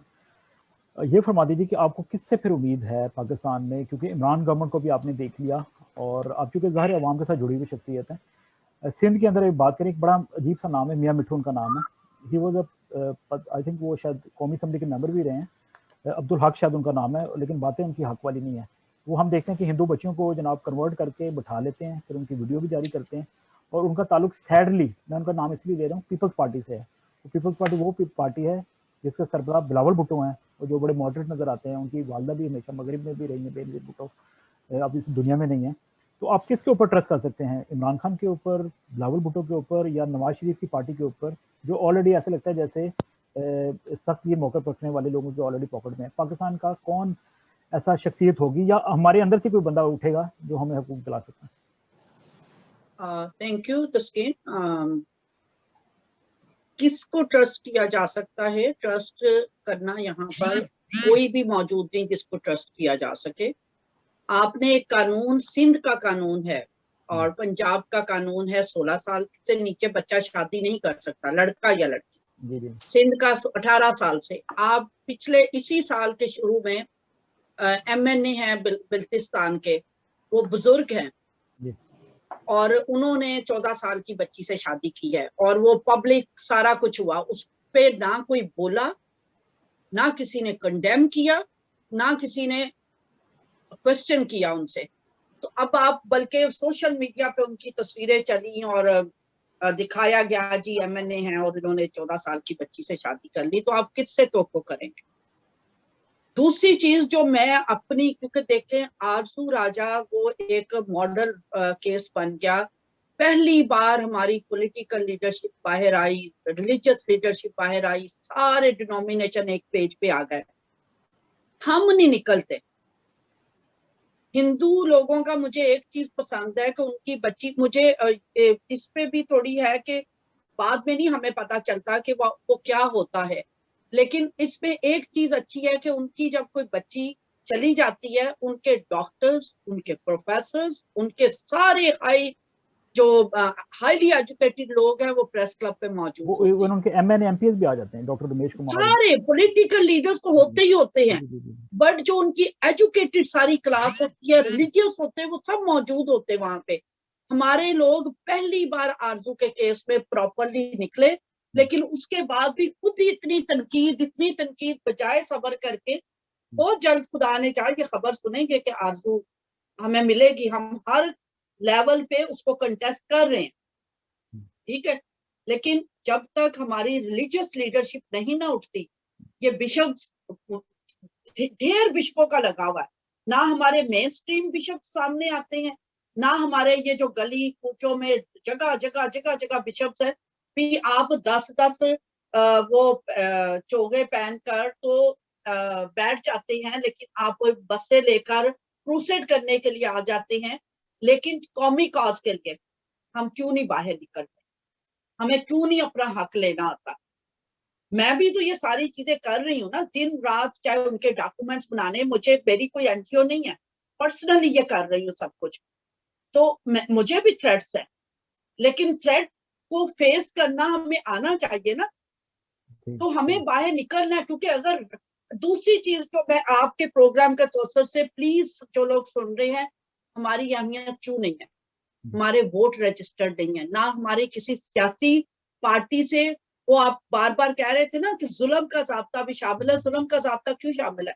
क्रिश्चियन बिल्कुल आइसोलेट रहते हैं। अच्छा मैम, ये भी ऐड कर लें, देखो हाँ एक जी, चीज ऐड कर लें, जैसे अभी अल्लाह राखा साहब मौजूद है हमारे साथ, वो वकील हैं, मैं उनकी वो नीयत पे शक नहीं कर रहा, खुदा न खास्ता, लेकिन मैं आपको बताता हूँ कि जैसे आप इस केस को आगे लेके चली थी, आरजू राजा केस, तो साथ आपका एक मुसलमान वकील ने दिया था, जबरान नासर ने, मसीही वकील मेरे सारे मुसलमान वकील हैं जो साथ दे रहे हैं। दुर्गा का केस भी मुसलमान वकील लड़ रहा है, मिशेल का केस जबरान लड़ रहा है। और मसीही वकील कहाँ है? मसीही वकील, हाँ जी, मसीही वकील कहाँ है? मसीही वकीला को जब आपको लॉ का उस तरीके से नहीं, और फिर खास तौर पे जब आपको बताया कि 40 वकील अंदर आ जाते, फिर वो बुजुर्ग उल्मा आ जाते हैं, वो कुरान और हदीस उठाई होती है, वहां पर क्रिश्चियन वकील उस तौर से बोल ही नहीं सकते जैसे मैडम नूरनाज आगा बोलती हैं, या जैसे रियाज अब्बासी मेरे वकील वो बोलते हैं, या जबरान नासिर साहब बोलते बोल्ड होके। तो यहाँ पर जरूरत ये है कि हमें ह्यूमन राइट्स को एडवोकेट करने वाले वकील चाहिए जो कैलिबर उनका हाई, लॉ के क्रिमिनल के भी वो बाहर हो, और वैसे भी उनको ह्यूमन राइट्स की भी उन्हें नो हाउ हो, और वो मजहब की बुनियाद पे केस ना लड़े। मैम मैं आपकी तरफ वापस आता हूँ अब, क्योंकि हमने प्रॉब्लम को डिस्कस भी कर लिया, बड़ी सेर हासिल खुशबू हुई, अब कोशिश करेंगे आखिरी राउंड के अंदर हल भी दें। प्रोफेसर साहब आपकी तरफ आते हैं सबसे पहले, क्या हम वो परिंदे बन गए हैं, इतनी ज़्यादा कैद काट ली, इतना ज़्यादा जुल्म सह लिया कि जैसे होता है ना कि पिंजरा खुला भी रह जाए फिर भी हम नहीं उड़ते, नंबर 1। और दूसरी बात यह कि आप क्योंकि मीडिया से आपका ताल्लुक है, मीडिया क्यों इस तरह का किरदार अदा नहीं करता कि वो मीडिया तो पाकिस्तान का औरत मार्च के ऊपर मजाक उड़ाता है खुद, तो क्या पाकिस्तान मीडिया को इतना मोबिलाइज किया जा सकता है कि इस मसले का हल निकल आए? ये खासतौर पर सोच कन्वर्जन वाला लोगों को बावर कराया जाए कि इससे पाकिस्तान की जागनसाई होती है, उदारा ना करें। पाकिस्तान के ऊपर और ही इतने इल्जाम लगे हुए हैं, वो ग्रे लिस्ट में है, बड़े मसले मसाइल हैं, प्लीज़ खुदा के लिए पाकिस्तान की हालत पे रहम करें। ये इसको मीडिया किस तरह मौसर अंदाज से अवेयर कर सकता है कौम को? सर अनम्यूट कर लीजिए। जी सर। तस्कीन खान साहब, आपका सवाल बहुत ही अहम है कि मीडिया अपना किरदार अदा करे। मीडिया भी वही बात आ गई है कि हमारा मेन स्ट्रीम मीडिया, मैं पहले क्रिश्चियन मीडिया की बात करूंगा, फिर मेन स्ट्रीम जो हमारा मेजॉरिटी का मीडिया है उसकी बात करूंगा।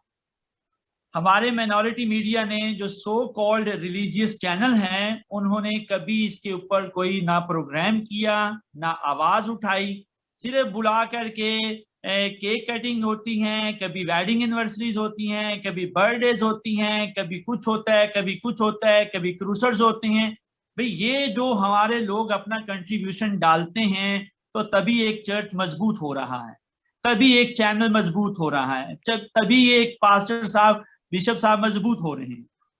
अब जबकि साथ खड़े होने की जरूरत है, आवाज उठाने की जरूरत है, जैसे आप कर रहे हैं, चंद एक और लोग हैं, हम आपके काम को सराहते हैं, आप कर रहे हैं, चंद एक और लोग काम कर रहे हैं, ये भी तो सारे उन सारी मुश्किलात को और सारे खौफ को और सारे दबाव को बर्दाश्त करने के लिए खुद को आगे ला रहे हैं। इन्हें क्या ज्यादा खौफ है? जब तक हमारा चर्च अपना किरदार अदा नहीं करेगा, खा वो मीडिया की शक्ल में करें, फिर मेजॉरिटी भी करने लग जाएगी। जब मिनॉरिटी की अपने 4 चैनल, 5 चैनल, 10 चैनल नहीं करते, सोशल मीडिया पे इसको आवाज को नहीं बुलंद करते, तो दूसरा भी नहीं करेगा। फिर एक बात और है जो इसी से जुड़ी हुई है कि मीडिया तब अपना किरदार अदा करेगा, कन्वर्जन के हवाले से मैं स्पेशली बात करूंगा कि एक स्कॉलर बनने के लिए 4 से 5 साल चाहिए उसको, खा वो किसी भी रिलीजन का है। रातों रात एक बंदा, एक बंदी, एक बच्चा, एक बच्ची वो स्कॉलर भी बन गया, कबूलियत भी होगी, कलमा भी आ गया, सब कुछ आ गया। हालांकि दीन कोई भी है वो मोहब्बत का प्रचार करता है, वो उससे हटाने के लिए नहीं है। मेरा यही मानना है, यही कहना है कि जब कोई बच्चा या बच्ची ऐसा केस आता है तो उसे बजाय दारुल अमान में छोड़ने के, उसे उसके पुराने मजहब में के कॉन्वेंट में, उसके चर्च में, उसके किसी ऐसी जगह पर छोड़ा जाए जहां उसकी काउंसलिंग हो सके, ताकि उसे तरबियत मिल सके, और तरबियत के बाद फिर उसको मैच्योर होने दें उस क्राइटेरिया तक जो एक लॉ है। फिर मीडिया अपना कंट्रीब्यूशन डाले कि भी ये बात नहीं है। हाँ, ये जरूर है कि आप किसी इदारे को, जो मजहबी इदारे हैं, वहां तरबियत हासिल करें और फिर जाकर के इंटर रिलीजन और इंट्रा रिलीजन को जाने, फिर कबूल करें, फिर बात है। मीडिया की इतनी, सर लास्ट मुझे एक मिनट दीजिए। मीडिया की कंट्रीब्यूशन ये है कि उसी तरह से खौफ छाया हुआ है लोगों के ऊपर, जब खौफ निकलेगा तो फिर आजाद होगा। मीडिया आजाद है सिर्फ मेजॉरिटी के लिए। इस पे मैं एक कोट करना चाहूंगा, एक हमारे बहुत ही मशहूर सहाफी, उन्होंने क्रिसमस को कहा कि हकीकत या अफसाना, आपको याद होगा, मुबश्शिर लुकमान साहब ने कहा था कि हकीकत या अफसाना, तो कोई मसीही नहीं निकला। उसके पीछे सपोर्ट के लिए भी चंद एक मैं क्या कहूं कि वो ऐसे, ठीक है, मैं आपके जज्बात को समझता हूँ। मैं आपको क्विकली एक बात बता देता हूँ, फिर मैं लागर अल्लाह रखा साहब की जाना वकला के पॉइंट ऑफ व्यू से बात करूंगा। मैंने अभी पाकिस्तान का बहुत बड़ा चैनल है, वो अमेरिका में भी आता है, यूरोप में भी आता है, और बड़ी इंतहाई अजीज शख्सियत हैं, मेरे अच्छे दोस्त भी हैं, मैं नाम नहीं लूंगा। मेरे उनसे बात हुई, अभी मैं लाहौर में था, पाकिस्तान में था फरवरी में, तो मैंने उनको बोला, मार्च में मैंने उनको बोला, मैंने कहा सर आपका इतना बड़ा चैनल है, सुबह से लेकर शाम तक आपका 24 घंटे का टीवी है, तो क्यों ना शाम को जो 7-8 बजे या 8 से 9 बजे का एक स्लॉट, एक टॉक शॉक बना दें, कोई लड़की या लड़का, कोई अच्छा बोलने वाला नौजवान लेके आए जो होस्ट हो, जो पाकिस्तान के मुसलमानों को, क्रिश्चियंस को, जो MNAs एमपीज हैं या दानिशवर हैं, उनको लेके आए, 1 घंटे का प्रोग्राम करें और कौम के मसाइल को डिस्कस करें। और बड़े मसले मसाइल हैं, इलेक्शन के मसले हैं, तरीका इंतखाब है, इसके अलावा मरदमशुमारी के इशूज़ हैं, तालीम, सेहत, सियासत, कई ऐसे इशूज़ हैं। तो उन्होंने फिर मुझे कहा कि आप क्यों नहीं कर लेते? तो मैंने कहा जी मैं तो सारे इंग्लैंड में रहता हूँ, मैं कैसे करूँ, आप लोकल बंदा ढूंढें, नंबर 1। तो ये सही कह रहे हैं, आपके चैनल इतने ज़्यादा मौजूद हैं, 1 घंटा नहीं दे सकते। लागर अल्लाह रखा साहब, वकला की कोई ऐसी कोई तंजीम है? अभी मैंने रिसेंटली देखा कि जब फैसलाबाद में 2 मसीही स्टाफ नर्सेज हमारी बहनों के साथ जाती हुई, उनके ऊपर ब्लास्फेमी की बुछाड़ कर दी गई और उनकी जान लेने की कोशिश की, तो लाहौर से एक अजीज़ा हैं, वो आपकी हम पेशा हैं, तो मैंने उन्होंने कहा कि आप ये करें वो करें। मैंने उनको अचानक पूछ लिया, मैंने कहा आप क्या कर सकते हैं, आप हीरो बन जाएं, आप इनका केस ले लें। तो उन्होंने कहा कि नहीं है, मैं एक मसीही वकला की जमात है क्लैप, उनसे बात करेंगे। तो मैंने कहा आप क्लैप को छोड़ें, आप हीरो बनना चाहते हैं कि नहीं बनना चाहते? वकील क्या कर सकते हैं इस मसले में? कौम की लीडरशिप का कोई अहम किरदार अदा कर सकते हैं वकील? जी, बहुत ज्यादा इम्पोर्टेंट रोल मसीही वकला अदा कर सकते हैं और कर भी रहे हैं। आप लोगों का कथा कलामी, आप लोगों को बड़ा अटैक है आजकल, हमने देखा चैनल के ऊपर। मेरी और सुने, सबसे पहले तो मैं गुजाला शफीक साहबा की जो है बड़ा एहतराम करता हूँ, मेरे दिल में बड़ी इज्जत है। ये कैलिबर की बात करती है ना, तो इनको पूछे खुदा हमें ऐसा कैलिबर ना दे कि हम अपनी प्रोडक्ट जो है ना वो आपकी तरह बेचें।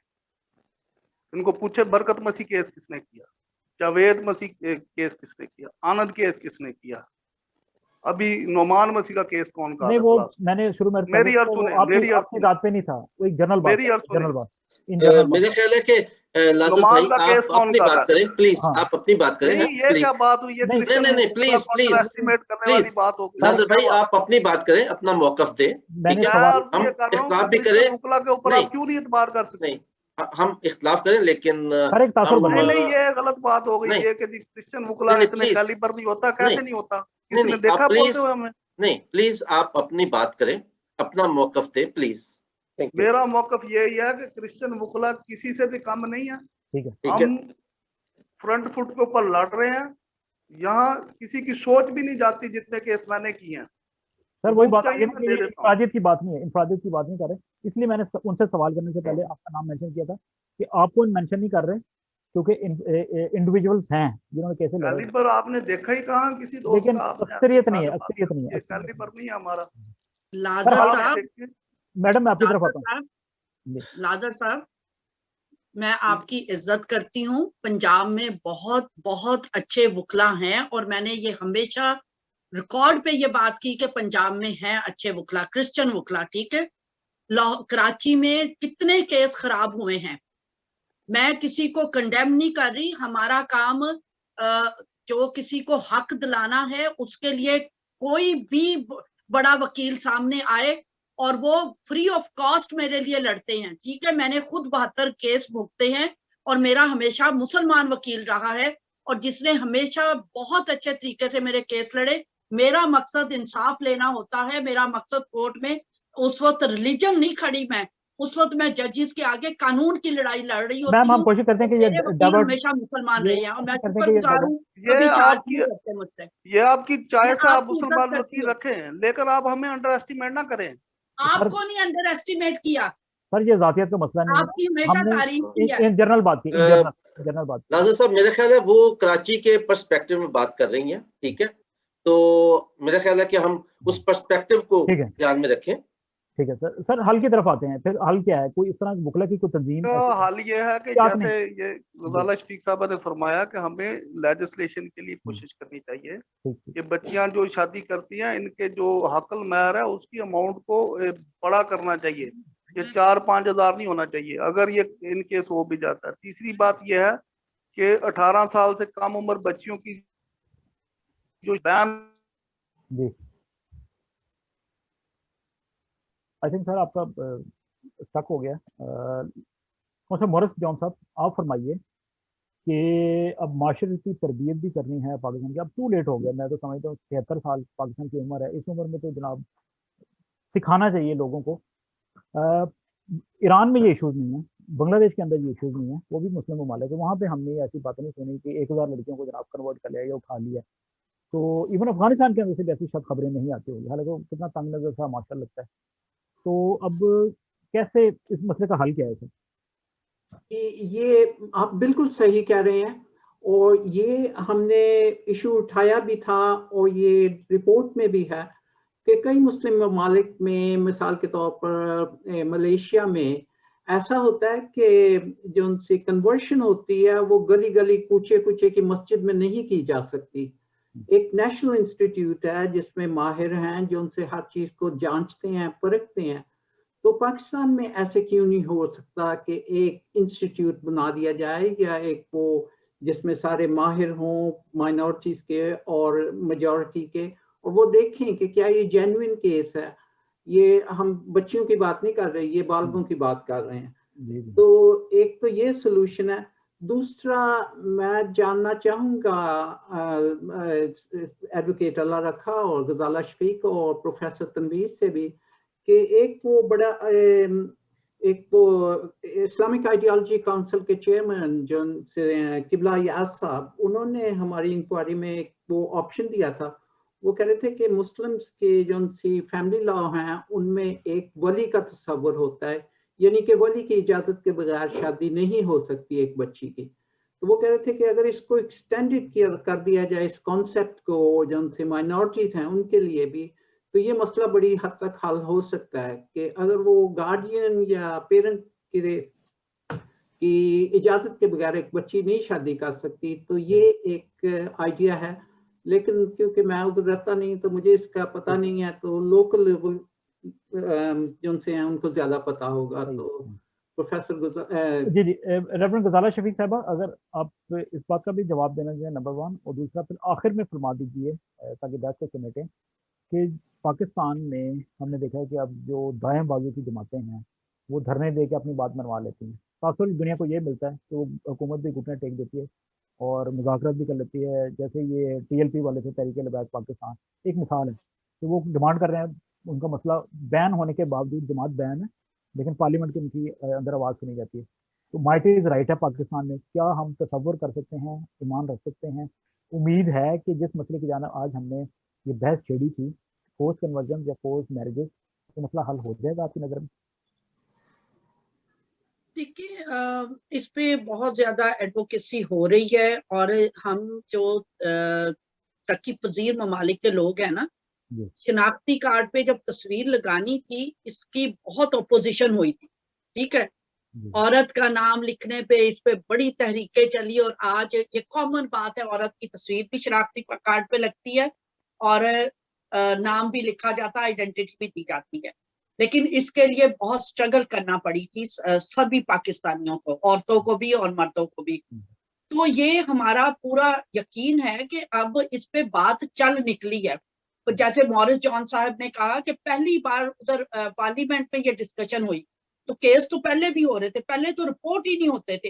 अभी कम से कम मुझे बाकी नहीं पता, लेकिन नेहा का केस, आरजू का केस, ये उधर से मिशेल के केस में, दुर्गा के केस में ये कॉमन नहीं है। वो जो कन्वर्शन वाली बात है, उस बच्ची ने क्लियरली कोर्ट में खड़े होके कहा, 2 बच्चों की मां है, 16 साल की बच्ची को ले गए थे, उसने कहा मैं क्रिश्चियन हूँ और मेरी बेटियां भी क्रिश्चियन और मैं इसी तरह जज साहब रहना चाहती हूँ। वो इतना बोल्ड उससे स्टेटमेंट अभी रिसेंट आया, इस पे अभी आना है जजमेंट 28 तारीख को। बात यह है कि हमें जिद्दोजहद मायूस नहीं होना, क्योंकि हमारा ताल्लुक जिस माशरे से है, जिस लोगों से है, यहाँ बहुत स्ट्रगल करके हम आगे बढ़ सकते हैं। मैं पूरी उम्मीद हूँ, साथ जुड़ने की जरूरत है, साथ खड़े होने की जरूरत है और मसाइल को समझने की जरूरत है, उलझने की नहीं जरूरत। और उम्मीद है कि हम इसको खास तौर पे ये जो फोर्स कन्वर्शन का जो है, इस पे बिल पास करवाने में हमें बाहर से भी दबाव चाहिए, जो क्रिश्चियन लोग हैं, कि वो गवर्नमेंट को लिखें, ह्यूमन राइट्स की तंजीमें लिखें, और पाकिस्तान में बैठे हुए हमारे सारे बिशप्स लिखे ना, एक एक बिशप लिख दे जरा, उसके पास 1000 लेटर इमरान खान साहब के पास पहुंच जाए।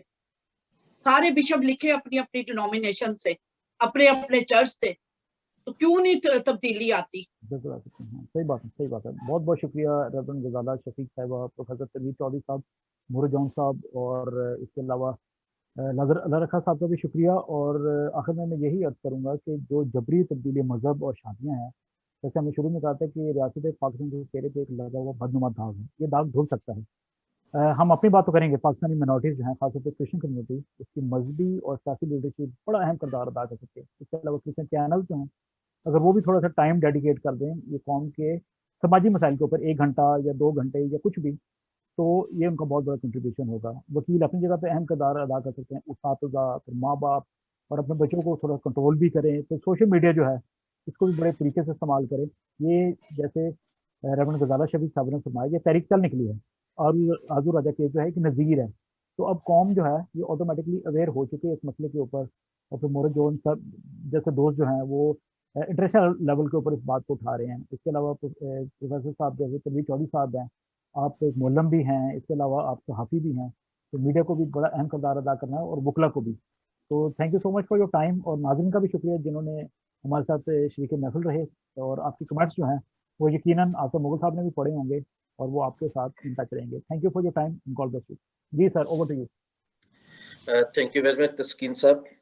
हमारे लिए बड़ी इज्जत की बात है और खुशी की बात है कि हमारे साथ आज जो पैनल था उन्होंने आज के मौजू पर सैर हासिल गुफ्तगू की और ऐसे पहलू भी हमारे सामने पेश किए, वो रखे जिनसे शायद हम नाशना थे। उन्होंने हमें बहुत एजुकेट किया आज के मौजू पर और ये बड़ी एनलाइटेंड गुफ्तगू थी। हमारे जो नाजरीन हैं, बहुत से साथी हमारे साथ शामिल हैं, उन्होंने बहुत से कमेंट्स किए हैं। सवाल उसमें ऐसा कोई नहीं जो हम अपने जो पैनलिस्ट हैं उनके सामने पेश करें, लेकिन कुछ ऐसे कमेंट्स हैं जो जिनका जवाब मैं समझता हूँ देना जरूरी है एक तो हर जो एक प्रोग्राम है उसमें हम तमाम इश्यूज पर डिबेट नहीं कर सकते। मुख्तलिफ साथी मुख्तलिफ इश्यूज पर बात करना चाहते हैं, वो चाहते हैं कि ये इशू भी हो, ये इशू भी उठाया जाए, इस पर बात की जाए, इसमें आपने बात नहीं की। तो नाज़रीन से गुजारिश है कि किसी भी 1 घंटे के प्रोग्राम में पाकिस्तान में मौजूद तमाम इश्यूज पर बात मुमकिन नहीं है, और अगर हम कोशिश करेंगे तो ये उन तमाम इश्यूज के साथ नाइंसाफी होगी। हम हर हफ्ते एक डिफरेंट मौजू लेते हैं और डिफरेंट जो हमारे स्पीकर्स हैं उनको हम दावत देते हैं जिनका ताल्लुक उसी खास सब्जेक्ट से होता है। फर्ज किया कि पिछले हफ्ते हमने एक इशू लिया था पाकिस्तानी मीडिया एंड माइनॉरिटीज, और उसमें हमने पाकिस्तान में मौजूद मसीही और हिंदू और मुसलमान सहाफ़ी जो है उनको दावत दी थी कि वो इस मौजू पर बात करें। Force conversion and force marriages हम समझते हैं कि इंसानी हकूक की एक बदतरीन शक्ल है। इंसानी हकूक की पामाली के किसी भी अमल के हवाले से अक़वाम मुत्तहिदा का कहना है मेक योर वॉइस हर्ड, क्योंकि हर इंफरादी आवाज बहुत अहम है। इसलिए आज का प्रोग्राम हम इस बात पर ख़त्म करने की कोशिश करेंगे कि so let's raise our voice heard. आखिर में मुझे शुक्रिया अदा करना है आज के हमारे जो मेहमान हैं, उनमें जनाब प्रोफेसर चौधरी तनवीर साहब, जनाब लाजर अल्लाह रखा एडवोकेट साहब, अशोक कुमार साहब हमारे साथ शामिल हुए लेकिन उनके इंटरनेट का प्रॉब्लम था, वो आए और उसके बाद वो दोबारा से कनेक्ट नहीं हो सके हमारे साथ, सॉरी।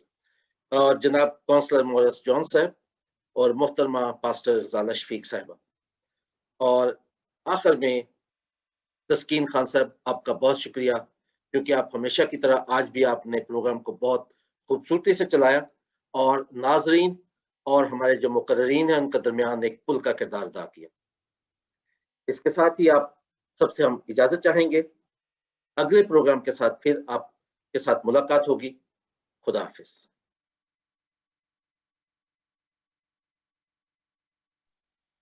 खुदा हाफिज। जी थैंक यू। हम अब ऑफलाइन हो गए।